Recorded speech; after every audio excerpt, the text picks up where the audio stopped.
ဟုတ်ကဲ့မင်္ဂလာပါခင်ဗျ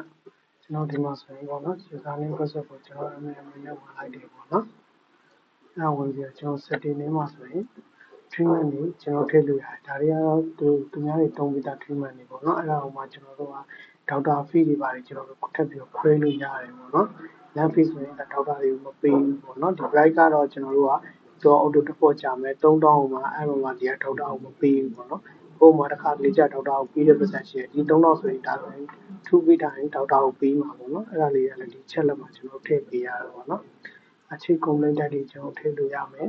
ဒါကနော်စစ်တက်တွေကျွန်တော်ထည့်လို့ရမယ်ပေါ့နော် pet medical history ကိုကျွန်တော်ဆက်ထည့်လို့ရမယ်ပေါ့နော်ဒါလေးတွေကတော့ကျွန်တော်တို့က user account မှာပဲကျွန်တော်တို့ဟိုထည့်နေတော့တစ်ခါတည်းထည့်သွားတာပေါ့နော် township ဆိုရင်ကျွန်တော် township ဆက်ထည့်လို့ရမယ်ပြီးကြတော့ brand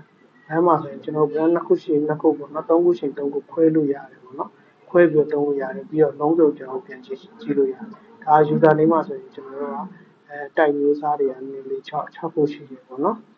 အဲဆိုရင်ကျွန်တော်ဒီမှာပဲသူ့ရဲ့ patient ဆိုရင် patient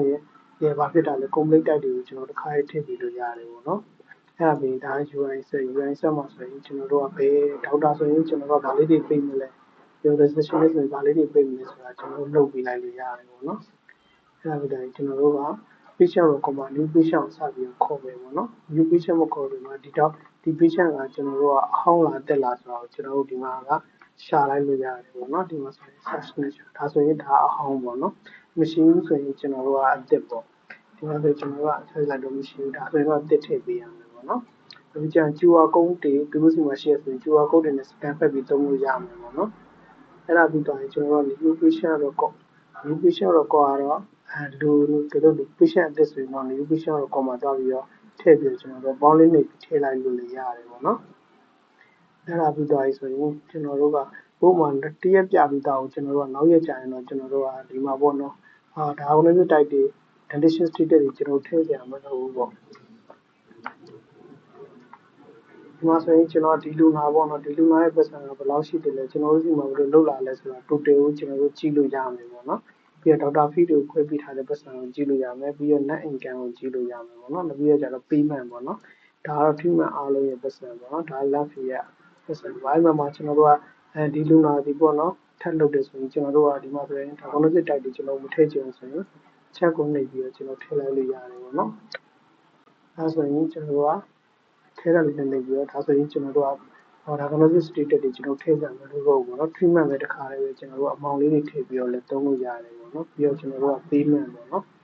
payment မှာဆိုရင်ဘယ်လောက်ရှင်းကျင်လဲအကျွေးဆက်ချင်ကျွေးကိုလည်းတစ်ခါလေးဒီမှာဆက်လိုက်လို့ရတယ်ပေါ့နော်ဒါကတော့ကျွန်တော်တို့ကို3000ပဲထည့်လိုက်တာပေါ့နော် treatment တော့ပြီးရင် appointment သူနောက်ရက်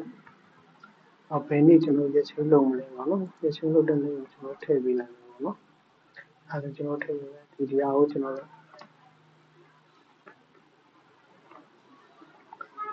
အဲဆိုရင်ကျွန်တော်တို့က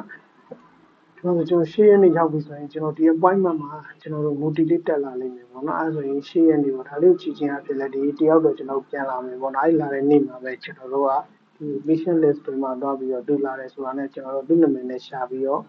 သူရင်တော့ဘာတွေလုပ်ခဲ့လဲကျွန်တော်တို့ကြည့်ပြရမယ်တကယ်ရှိပြီးသားဆိုရင်ကျွန်တော်တို့က check လုပ်လိုက်တာနဲ့သူ့ရဲ့ data တွေအားလုံးကဒီမှာ copy ပြီးသားဖြစ်ပါမယ်နော် printer တွေတော့ကျွန်တော်ထုတ်ကြည့်လိုက်လို့ရတယ်ပေါ့နော်အဲ့ဒါလေးပဲကျွန်တော်နောက်လည်းမှုဖြစ်သွားတယ်ပေါ့နော်ပြီးတော့ဒီ treatment လေးကိုကျွန်တော်နှိပ်ကြည့်လို့ရတယ်ပေါ့နော်ဒီ registration ဒီမှာလုပ်လို့ရတယ်ပေါ့နော်အကျွေးလာဆိုင်ရင်တော့ကျွန်တော်တို့က payment မှာသွားပြီးဆက်ပေးရမယ်ဒီလူနာတယောက်ရဲ့အကျွေးကဘယ်လောက်လဲဆိုတာဒီမှာကျွန်တော်တို့ကပေါ်ပေးထားတာပေါ့နော်အဲဆိုရင်အကျွေးလေးတွေပေါ်ပေးထားအကျွေးလေးကိုပေါ့နော်ကျွန်တော်ဆက်ပြီးတော့ဘယ်ဒေါက်တာကလဲဆိုတော့ပြနေတာလဲဆိုတော့ကျွေးလို့ရတယ်ပေါ့နော်ဟုတ်ကဲ့ဗျဟုတ်မရှင်းပြောပြပါအောင်ခင်ဗျာဟုတ်ကျေးဇူးပါ